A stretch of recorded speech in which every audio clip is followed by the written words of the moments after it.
So next up, we'll be checking out the first video I've ever seen about FNAF, The Ultimate Timeline, Part 1 from the game Theorists. Somehow, I've managed to avoid Five Nights at Freddy's constantly the entire time I've been on the internet. I've never seen a video about it. I've never really checked it out. I know of it. I know people play it. I'm sure I've watched my wife years ago watch videos from Markiplier where he was getting freaked out by it, and probably PewDiePie as well. I've never played the game. I'm going into this so blind that even though this video is 3 years old, it's all new information to me, and I have no idea what I'm getting into here. So, how bad can it be? Says the coward to an audience looking forward to that. I'm not making mistakes, I swear. Oh, God. The Torment. 19 books, 11 games, 8 3 years ago, it already had that many. Oh, God. How big is this franchise? whole years, all leading to this moment. The ultimate FNAF timeline is finally complete. The pieces are in place for us. Now all we have to do is put this story of tragedy, jealousy, and loss back together. Wait, there's a storyline? I thought it was basically off-brand Chuck E. Cheese, where no one apparently pooped in the ball pit, so nicer than the general ones. It did things, kid got injured, machines came alive, people got stuck into it, and they kill the guard every night. I thought there was nothing more to it then. Okay, so yeah. And I'm being told by Aaron, it's even bigger now. Oh, God. Hello. And according to Bill, the answer to how big the franchise is yes. Internet, welcome to Game Theory, the show that feels like a kid revealing the class project that he's been working on all year. Except here, it's the class project that I've been working on for the past decade of my life. Oh yeah, this is an old franchise, isn't it? Huh. Oh, God. Is it weird that this might be the third video from Game Theorists, or anything from MatPat I've ever seen? Because I'm pretty sure off stream I watched one video, and within the last couple weeks, we watched another. Yeah, the boiled one theory. That's it. That's the only things I've seen from this entire channel. This one is big, my friends, and I gotta admit, kinda nervous. I haven't attempted a timeline video on this franchise since 2018. Back in the days when Mike was the crying child, Afton coming back was actually a surprise, and Fazgoo wasn't a phrase I'd ever thought I'd have to... I'm sorry, what? Faz isn't Freddy Fazbear. Why would he goo on? I don't want to finish that sentence. It's probably body horror, isn't it? Utter. But since the last time I did something like this, we've had 3 more massive games, the death and revival of the FNAF movie, and more robot kids than you can... Wait, robot kids? Why would the kids be... How did the movie... Oh, this is pre the movie, so yeah, that's even a thing. I heard it did well. I don't know if it was good or not. Okay. Shake a staff bot at. It is exhausting trying to keep track of this whole franchise, which honestly is why I'm here today. The lore at this point is complicated. It is full of speculation and theory, so to hopefully make it a little easier for everyone and to give us all a baseline to talk about this franchise moving forward into the future, it's time to reveal my current working FNAF timeline. But just before I do, I just want to explain a couple of things. First, this timeline is massive. Seriously, it is huge. This thing towers over any video project we have. Seriously? Even over Pokemon? How is there more going on here than Pokemon? Ever done on the channel. But when you look at the totality of this franchise, the story of FNAF really boils down to the story of one man, William Afton. His successes, his failures. Oh, I've heard about this. People keep saying the Purple Man. And I think I saw it referenced in some media as well, but I don't know nearly enough about this. I think it was like the Indie Cross that brought him up. It's the first time I actually experienced anything to do with that guy. His rise to becoming co-owner of one of the most successful restaurant franchises in the world, and his eventual fall to the monsters he helped to create, only to then be reborn in a new digital form later. That's why I've decided to split this timeline into 3 main chunks. The foundation of Freddy's, how the business started and how it came into being, the Afton era, William's decades-long murder spree, and post-Purple Guy. Basically modern FNAF, everything that happens after the pizzeria simulator fire. And because there are lots of new big... Wait, there's actually there's a simulator of the place being on fire. Apparently it's a game of escaping, I'm guessing? That actually sounds kind of fun. revelations in this thing that seemingly come out of nowhere, as well as just points I want to talk about further, I decided to dedicate one episode to each chunk. I originally wanted it to be one seamless, continuous video, but it just felt incomplete without some sort of explanation at the end of each one. Would have been an hour of animation. Oh God. I mean, as someone who literally just finished editing the 30-hour iceberg video last night, it wasn't so much the editing because it's mostly just stream content straight, but the point where your PC is asking you, are you sure you want to do this? Yeah, you might have made mistakes. This whole thing's done, I promise I'm gonna merge all the narrative bits into one massive video so you can just skip my explanations. But for now, this just felt like the best, most satisfying, most complete way to do this. That being said, this is still about the story, the broad strokes of the franchise. So in order to make sure that you guys know that I'm not just pulling answers out of thin air, not only am I discussing— Wait, CC Cassidy? Who? Oh, right. CC and Cassidy both possess Golden Freddy. Wait, the Freddy is possessed by multiple people? It's possessed? What the hell is going on? Not only am I discussing some of the more controversial bits at the end of each chunk, we're also putting in a handy little graphic in the bottom left-hand corner of the screen. Oh, showing you the previous videos on it. Oh, okay. Which will show thumbnails, video titles, books, and any other citations that we need throughout the video. So if you wish to understand that specific statement in more detail— Math? Wait, what? Gave what to what?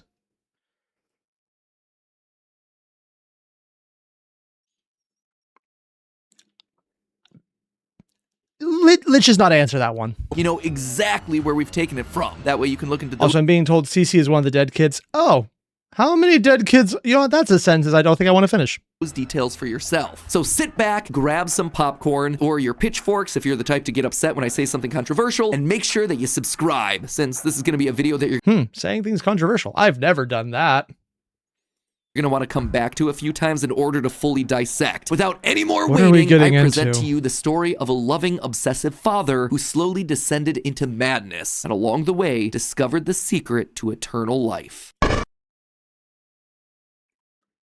Okay, that was a bit of a turn. Father going into madness? Sure. Eternal life. I'm assuming this is not the Afton guy, is it? Or Afton. Also, I'm being told CC is crying child. Oh, okay. Foundations. Our story begins not in the 1980s, or even in the 1970s, but all the way back in the 1930s. Oh, it was the throes of the Great Depression, and people were in desperate need of cheap entertainment, especially in Utah, one of the states hit hardest, fourth highest unemployment in the nation, and full of trans— Where were the first three? How are there enough people in Utah for a great— yeah, Salt Lake City, that would probably make sense. People looking for work in Salt Lake, finding none, and ultimately moving on to find their fortunes out in California. People were tired and they were hungry, but as they traveled, there was one— Oh, actually, this is kind of interesting that he's pulling this up as an image of the Great Depression, and it is the most famous image of it. But this is an image taken by the Public Works Administration as part of the art project, as one of the things done by it. And this lady wasn't someone who was in utter despair. It was someone who was after a lot of the reforms were made to make it easier on people. Easier, so it's also pre-World War II, where things are like, are they getting better? No, it's still hard, but it's not utter despair. It's just, what the fuck are we about to do next? I've heard a lot of people specifically go into discussions of this image, and it's kind of fascinating when you go into it. There was one thing— Also, I'm being told the reason Utah was brought up is because, according to Aaron, most of FNAF took place in Utah. Oh. Huh. Actually, that's the first game or anything I know set in Utah in general. Could lift their spirits. A simple roadside attraction called Fredbear's Singin' Show. The ads were plastered all over town, featuring an animated bear drawn in the popular pie-eyed cartoon style for characters at the time. He resembled cartoons like Mickey Mouse, Felix the Cat, Betty Boop. It immediately said that this, Fredbear's, was a place where you could bring the family. And the price, honestly, couldn't be beat. For 50 cents, you could get food and entertainment as you watched the local trained real-life dancing bear perform on stage. Normally, you only got to see dancing bears at large travel— Wait, they had an actual bear for Freddy Fazbear. Does the kid murder start here, or does that just come later? Oh, God. circuses like Barnum and Bailey, where the tickets would go for about $1. That's $1 without food. But this was a smaller show, like the type from the Von Brothers or the Robbins Brothers, where tickets would sell for just a mere 50 cents. Watching that bear do tricks on stage brought a glimmer of joy at a time when so much was wrong with the world. The simple show would go on for years, bringing happiness to hundreds of travelers passing through looking for a quick meal. But it left a permanent impression on one little boy, capturing his imagination in a way that nothing else had. One little boy named Billy. That was his nickname at least, but his William. Yep, that's probably the Purple Man. Why is he called Purple Man? It's probably whatever his character comes up as when you actually see him in game. parents like to call him William Afton. The bear could dance, it could sing. For decades, William dreamed of recreating that moment of bringing a musical bear to life, but how? William was smart, without a doubt, and he had a keen mind for business, but he wasn't the most creative. How do you make a singing, dancing bear come to life? The best he could do was using rudimentary costumes. William was inspired by the work of Walt Disney, who throughout the 50s and 60s was pioneering the use of mascot suits throughout his theme park. I'm going to be completely honest here. I did not know that's what the first Disney mascot looked like. That's somehow creepier. Like, it's just a person with gloves and a head. There's nothing else there. It just...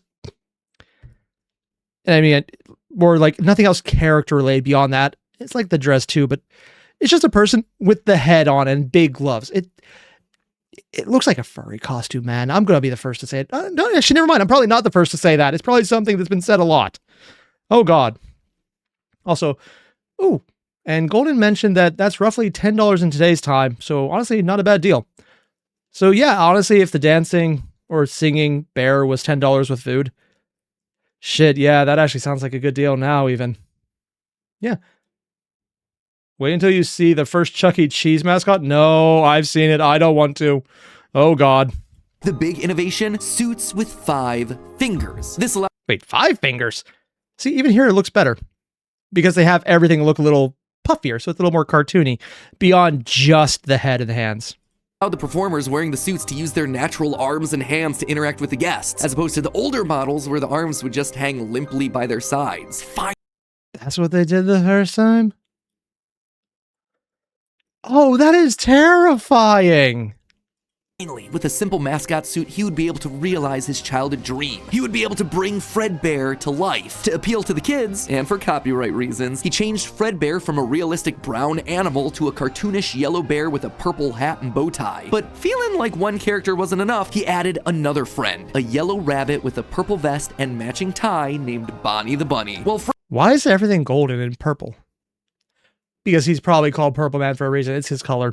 Fredbear was certainly his first love. Bonnie was extra special because that was his. It was an original character that he had created from scratch. And I do mean scratch. William's hand-sewn costumes were rough with seams and stitches visibly showing, but it was the best that he could do. And you know what? It was just enough. Bonnie and Fredbear would perform on stage to small but enthusiastic crowds. Finally, he was able to deliver fantasy and fun to all the kids, delighting and inspiring them in the exact way that he had been delighted and inspired so many years ago. And I'm going to be honest, considering this is literally Freddy Fazbear, that entire franchise I'm talking about, this is kind of wholesome so far. Which is weird, because I know it's not going to stay that way. Things could have ended there. That could have... Also, I'm being told by Valerian, bears are canonically extinct in this universe.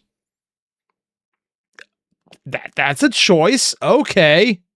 Been the end to his story. It could have been perfect had it not been for one thing. Other people saw the success of his idea and they wanted in. Enter Chica's Party World, a rival restaurant starring performing animal characters. His idea, except they did it better. William may have been the first, but obviously he wasn't the best. It hurt the prideful William Afton to admit it, but this restaurant was able to do the thing that he always wanted to do: make the animals actually come to life. All of the performers in this restaurant were robots, simple metal skeletons that were powered by battery packs, but all of them able to freely turn and talk and dance on their own. Oh, so it was like flat out space magic, essentially, with all of the robots being that good right away. Huh. Human required. It was like magic that came from the mind of a brilliant creator named Henry Emily. This Henry, in some small way, had been able to... Okay, unironically, that's surprisingly normal art. I was expecting something moderately terrifying. How are we going to get there? Harness the power of life itself. What? Afton admired him. He was jealous, to be sure, but he also looked upon this man with awe. Off to one side of Chica's party world was a small cabaret stage featuring an elephant magician. On the other, a hippo known to ramble on and on. That one was more of a joke. Freddy Fazbear. So he turns it from a hippo into the bear, and you can even see the lines of it. For the parents, but it was the main stage that was for the kids. A rocking band of characters featuring a yellow chicken thing with a southern drawl named Chica, backed by a band of other country-themed characters, including a pig with a banjo, an upbeat frog from the local swimming hole, and a brown bear with a heavy southern accent. Wait, a bear? But bears were his animals. Why not a cow or a horse? Something to fit the country theme a bit better. Why'd it have to be a bear? And Yep. Yeah, I see where this is going. adding insult to injury, they had the nerve to call this thing Ned Bear, a direct copy of his own Fredbear. Whoops, that's gonna leave a mark. No. The irony here, of course, is he stole it from someone else, too. They probably got that same idea for a dancing bear, just called it Fred or Ned instead of Fred. Because, like, yeah, it's the same thing he's doing, but at the same time, they're all probably both basing it off the same place. Oh, he's a megalomaniac, isn't he? Because I stole this idea first, is his entire shtick. No, that was not okay. Afton's jealous admiration turned to hardened bitterness. A bitterness that would only grow over the next couple of years as families continued to choose Chica's party world over Fredbear's. William just couldn't compete with the appeal of the robots. Eventually, his restaurant would go bankrupt, only to get bailed out by, of course, Henry Emily. Another insult, another humiliation that William wouldn't soon forget. 1979. Despite being bitter, Afton... Also, this is going to sound weird. I know this is his mouth, but all I can think is he has a handlebar mustache. That's all my mind is seeing right now. I just like look at this guy as like, he's just gonna be like young man. If you know the rest of the song, I'm not gonna say it out loud, but you should know where I'm going with this one. It's because of the mustache, man. Also because we're talking about a Freddy this entire time. Nothing about Mercury though. Couldn't deny that what came next was a period of massive success and expansion. With the two franchises now merged into one, it was the best of both worlds. Afton's ideas with Henry's robotic expertise. The two men decided to launch under a new name, Fredbear's Family Diner, a pizza chain that would eventually come to feature a mix of humans in performing suits as well as on-stage animatronics. They actually did humans. They decided to stick with Fredbear as the headliner, considering the yellow bear was easily identifiable as a brand and because he was the original performing animal mascot. Afton appreciated that. This new restaurant would also see a mix of characters as the two franchises merged into one, with Pig Patch and Happy Frog performing right alongside Fredbear and Bonnie. And as part of this one big Fredbear family, they even got themselves official merch that were released, ranging from masks to magnets. Is it just... I want to say something about how it's so incredibly creepy no one would do that. But then I've seen what the first Chuck E. Cheese mascot looked like. In fact, you know, if I have to subject myself to this memory, I'm going to hurt everyone else by showing them as well. First Chuck E. Cheese mascot. Apparently, I cannot spell to save my life. Yeah.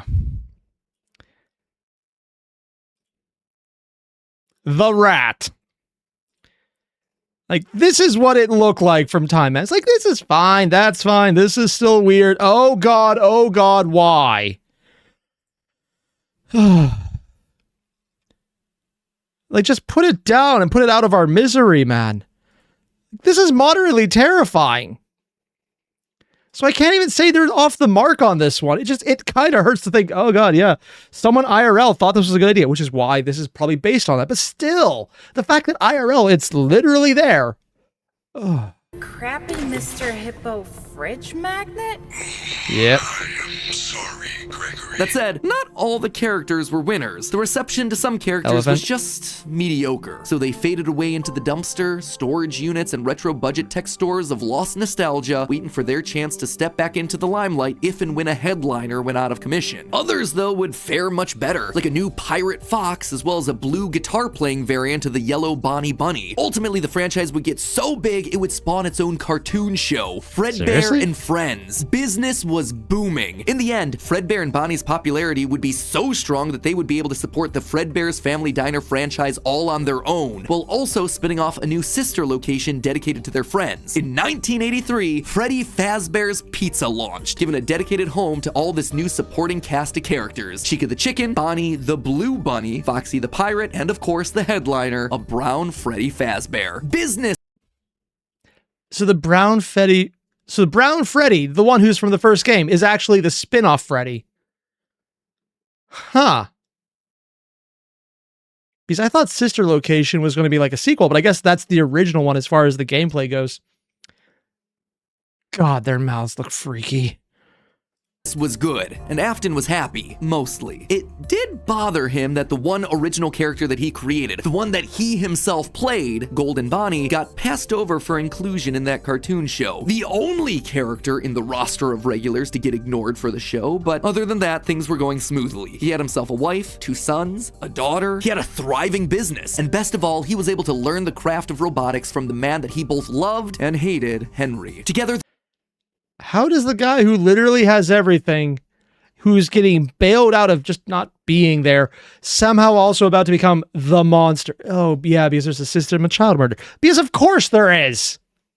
they were constantly pushing the limits of what these characters could do. Because it was quick and easy, new characters introduced into the roster would be given a simple hand-sewn suit with 5 fingers that any performer could wear. Eventually, Henry would design one of his signature animatronics for that character, utilizing a divided mouth with either a hinged or sliding jaw design. This was the first generation of animatronics. But why stop there? Afton had big ideas. What if the animatronics weren't just locked to the stage, but could freely roam the restaurant and interact with the kids? What if his mascot suits could become animatronics? What if you could use more than just rigid metallic skeletons? Why not experiment with tubes and wires that would give the animatronics fluidity and flexibility? Well, how crazy? That's through just general osmosis. I've seen the other things. This, I'll be honest, I saw this character on. I did not know they were a Freddy Fazbear thing. I did not know it was Five Nights at Freddy's that did this animation, whatever the hell this is. I thought it was just like some indie horror game. Well, technically it is part of Freddy Fazbear, which is technically an indie horror, although I'm not sure if it counts at this point. while still providing structure. The possibilities for this technology were endless. Afton fell in love with robotics. He had started with a dream of bringing one simple singing bear to life, but with robots, he had stumbled across the tools that gave him the ability to control life itself. Oh, and that's thanks to not Henry, he was overwhelming. practically speedrunning his way to an engineering degree. And while William wouldn't admit it out loud, one other thing that kept pushing him forward was the desire to beat his former rival, to prove himself smarter and more capable, to Yeah, because there's always that petty element. Also, Bill, fun fact, William Afton is canonically a theater kid. Yeah, that makes sense. His ego doomed him, T. Oh yeah, no, that definitely fits right now. And Magdar, some people have joked that FNAF is the Library of Alexandria never burned down. Oh my god. surpass the man who everyone else considered to be a visionary genius. But pride cometh before the fall, and tragedy was about to strike. Okay, so that brings us to the end of part 1 of the story. That said, at the end of each of these chunks, I want to break down some of the logical leaps that I made, since the more narrative format doesn't give me much of a chance to justify a lot of the big decisions. And admittedly, there are some large leaps in here. How Let's just much? start off with Fredbear's Singin' Show, shall we? We know, based on the retro poster that was hidden in Security Breach, that at least at one point, Fredbear was an actual bear. And like I called out in that narrative segment, dancing bear shows were a real form of entertainment. The only shit, they were. problem is that, timing-wise, none of our main characters would be the people in charge of that business in the 30s and a series of pizza restaurants in the 80s without them just being extremely old. Best case scenario, if Afton's running the Singin' Show when he's 18, that still puts him at nearly 70 when the first pizzeria opens and his murder spree begins. That just doesn't make a lot of logical sense because he doesn't become immortal until his first death in Springtrap. That's why I What? How? Okay, yeah, he mentioned immortal, but apparently he had to die to do that? Usually I think immortality means you don't do the dying thing. Unless I'm wrong, and that was the AI part he mentioned at the very beginning. What is going on? suspect that Fredbear's Singin' Show was either a family business that Afton then carried on to a new generation, or something that he saw as a kid and just wanted to recreate when he grew up. The Fredbear Singin' Show thing also starts laying the groundwork for some of the core elements of this story, that Freddy's was a place of fantasy and fun, and that Afton, despite eventually falling to become the heartless serial killer and mad scientist that we know him as, began as someone with good intentions and a love of entertaining kids. He wanted to bring things to life from the very beginning, a theme that recurs a lot for him throughout the rest of the franchise. Next up, let's talk about those mascot costumes. One thing that I keep going back to is the design of Glitch Trap. It's a handcrafted suit. You can see the seams and everything. Oh, this is a specific character he was using then to represent the Bonnie. Okay. It even has 5 fingers for the performer's hands. It is very much not a Springtrap suit. This is something much more rudimentary. It came at a time before animatronics were a part of the story. That's why I suspect that it was actually the first, predating literally everything. It's also a suit that And that's why he probably said it was the original idea that he loved then. Okay. is very personal to Afton. He put his digital consciousness in that form. It's his personal avatar. It's the way that he So the immortality was the digital aspect. Okay, that kind of makes a little more sense. sees himself. There's also a whole separate discussion to be had here about the habits and rituals of serial killers. So the fact that he's choosing to lure kids and kill them in this particular suit Oh shit, the animation has improved. That. Sorry, I'm used to the old stuff of how this game looked. I guess it's only natural to say that they've improved a lot in how much animation they put in. Also, Siren mentioned, remember, it's a game about possessing animatronics, or possessed animatronics. He possessed his own body. Immortality, because he doesn't actually... Yeah, okay, that kind of does it. Also, according to Tot, the AI in the VR game looks like this. Wait, there's a VR game of this? I can't tell if that's actually really cool or really fucked up. actually says a lot about his emotional attachment to it. So while Fredbear seems to have started as someone else's creation, Golden Bonnie was uniquely Williams, giving him a personal connection. And that's not all. In this whole franchise, only one set of characters have themselves 5 fingers, the Nightmares. Even Golden Freddy, Fredbear, was a 5-fingered wearable suit at one point in the story, as we see in this shot from the graphic novel, before he, like everyone else, was turned into an animatronic. This seems to imply that all of the main characters had similar wearable mascot outfits at least at one point in time, and that whoever is having the FNAF 4 nightmares, if they even are nightmares, something that we'll touch on in part 2, saw those mascot suits specifically. Wait, the nightmares are not nightmares? So is it like someone's delirium, or are they just... What is going on?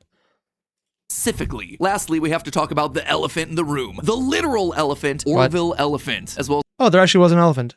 Oh, I thought he just brought that. I guess he has the art for it. Makes sense to be in the game. I've never seen this one. Or actually, out of all of them, I knew about Freddy because Bear. The rest, I have not seen the art for these prior to this. I thought the hippo just got repurposed into Freddy, but apparently it looks very similar all the same. And according to Necro, spring traps are exosuits for the animatronics for people to wear, while animatronic skeletons are under repair. Oh. So that's what a spring trap is. Okay. The rest of the mediocre melodies. For a while now, I've suspected that the mediocre melodies played a much more important role in the story than just being a bunch more animatronics to fill out the roster. Especially Ned Bear, which is just so suspiciously close to Fredbear. And yet, there are 2 key details that we're gonna have to justify with any mediocre melodies mention. One, they're very rudimentary with external battery packs, implying that they come very early in the timeline. And 2, we know that at minimum, Mr. Hippo does eventually become an official member of the extended Freddyverse. But if these things are supposed to be cheap, generic rip-offs, why would you be trying to rip off yourself? You wouldn't. You would be stealing someone else's ideas. So if Afton created Fredbear, there would have to be some rival franchise. The only other person who would likely be ripping him off? Henry. We've talked extensively about how the mediocre melodies are clearly Henry's design aesthetic, so it just has to be him. I don't think Henry's doing this maliciously. Design aesthetic? Oh, so there's actually design aesthetics in the game differentiating between who's making the various models. That's kind of a cool detail, but I haven't seen the initial video going into that theory, so I have no idea what's going on. Also, I hate everything about this image. This image is literally the worst thing I can imagine. Also, Necro, they're called spring traps because William wore a malfunctioning suit. It broke around him, impaling him. Yep, that's definitely a trap, probably with springs even. Oh, God. He doesn't strike me as the type. He was likely building the robots at the orders of someone else that was running a rival restaurant franchise. But that's enough motivation to start Afton down a path of jealous rivalry, but also begrudging admiration. As the Freddy Files Ultimate Edition says, it's important to revisit the beginning of Henry and William's relationship, so here you go. I think this is where it begins. Also, this is future Matt Pat here coming back to add this one in. Seems like the recently released character encyclopedia has backed up all of this speculation. I've had this timeline written for about a month now, but I've also been holding off a bit to see what wrenches this character encyclopedia might throw in. Why does the cake, the muffin, or the cupcake have eyes and teeth? Why did they give the cupcake teeth? Oh God. I'm not the only one freaked out about that, right? It's not just me. Into it. And on this particular point, I gotta say, it seems like we might actually have nailed it. They actively call out the suspicious similarities to the main Fredbear crew. Quote from one of the pages, Ned Bear looks like an imitation, altered just enough to avoid copyright issues. I don't know about you, but that seems to imply that we were right on the money. Knowing all of this, at one point, the franchises had to have merged. That's really the only way that you get Mr. Hippo from the rival franchise as part of the Fazbear crew. This also mirrors a lot of what happened in the real-life history of Chuck E. Cheese, with two rival restaurants, each with their own casts of characters merging to become one unified brand. Again, I think I do remember hearing a bit about this, but it's been so many years, I actually completely forgot so much. We've gone into that in detail with other videos, just wanted to remind you all of that here. But why would I call out the rival restaurant as being named Chica's Party World? Few things, actually. First, we know for a fact that a location named Chica's Party World exists. It is mentioned in the source code teasing sister location. Oh yeah, Chica's Party World. Birthday accessories, novelties. So it is out there somewhere and doesn't fit cleanly anywhere. Second, in the story The Puppet Carver, Chica is very explicitly I'm sorry, the what? The what? Out and there the what? Somewhere What was? And doesn't Oh God! Fit cleanly anywhere. Second, in the story The Puppet Carver, and it's puppets of kids. Is it the same thing where there's actually kids stuffed in them and those are their real eyes? I don't want to think about this.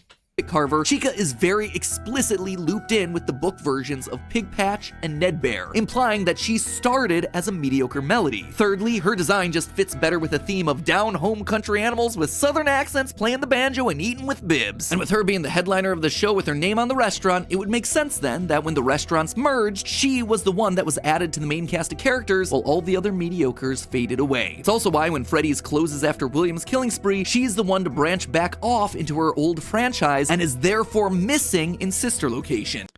Oh. So they actually have some of the characters who are just in official buildings then. Huh. Also the sister location art with like all the lines and I want to call them veins, but it's just so freaky, man.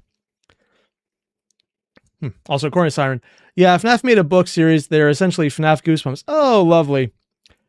And according to Golden, it actually is Springlock suit. Afton made the Springlock design as a way for the suits to be worn by humans and robots, and the Springtrap name because Springlocks did trap him. Yeah. And according to Tot, there's book lore's levels to it. Oh God. It's book lore, yeah. There's definitely are going to be levels then. A detail that's bothered me for years at this point. It might also explain why William decided to stuff his first dead kid into Chica. That one was Henry's creation, not his. Is all of this a big leap? Yeah. Is it connecting a lot of dots that are very spread out across the franchise that I've been holding on in the back of my mind for years? Absolutely. But I think it makes sense. It also serves as a clean answer to a lot of the random threads that Scott's been leaving dangling for years. So with all of that in mind, my friends, we can... How many plot lines does this guy, like Scott, assuming, just leave hanging for years because they'd rewrite something and don't really come back to it? Are these things that eventually get picked up later, or they just leave them and that's where it stays for the rest of the entire franchise? I could see it going either way, actually. Close the book on the foundation of Freddy's. And don't worry, next week I'll be back to give you arguably one of the most confusing parts of this entire timeline situation. There's Part more? 2, the Afton era. I promise, it will actually be next week this time. No more waiting around. I am just as eager to get this one out the door as you are to watch it. I promise. You know what else I promise? I promise that we'll actually get to talking about the games. I would have liked to have talked about them in this episode, but there just isn't that. Oh yeah, this is just the lore for how things even got there. The good days. Oh, jeez. Much in the games that helps us depict anything pre-Family Diner. Although, let's be honest, this franchise has never been just about the games anyway. Even back in the... Was that a freaking baby mermaid? The Twisted, the 4th. I can't quite read that. It says Tales from the Pizzaplex, Tales from the Pizzaplex. Lolly's Game, Haps, Somnophobia, and Submechnophobia. Oh, it's a mermaid mech with missing mouth. Oh, God. And there's a dragon behind it. Help us. What is going on?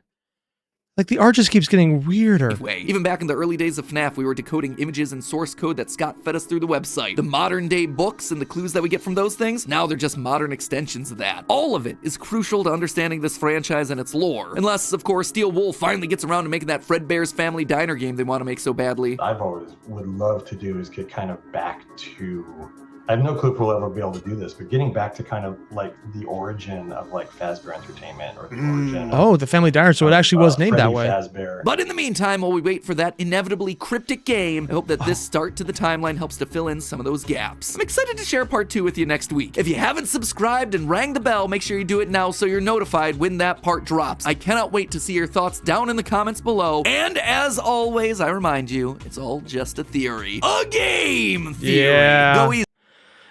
Also, according to, actually, I'm just going to pull this up right here. So everything we just saw so far, according to Todd, this was the kids' end of the pool. We haven't even dived into the deep end yet. This is just dipping the feet in. And according to Duck, there were 2 games, 2 movies, and I don't know how many books since this video came out. And the secret of the mimic, there's mimics? I'm assuming it's not the same kind I'm used to on D&D, so okay. I am officially convinced right now that 1, there's a lot more lore behind it. It's apparently really cool. There's some actual thought put in here because they want to go back and explore some of those.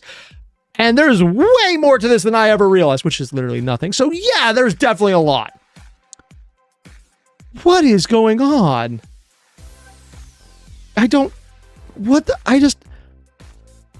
Okay. There's apparently an entire playlist of him diving into this. I might actually just end up checking it out later. And because there's something here, and I don't know what's going on, because we just saw just a little bit of taste. Here's the nice section before all of the horrible shit happens. And I'm being told this is so outdated because there's even more stuff happening from time progressing that even this is just a small taste. I don't know what's going on, man. We're sorry in the chat. It's literally just like World of Darkness lore, where they technically all share the lore, but they're also contradict each other constantly. There's a story, but figuring it out, good luck on that one. I want to figure it out, though. Oh, God. And according to Maxar, it came out in 2014.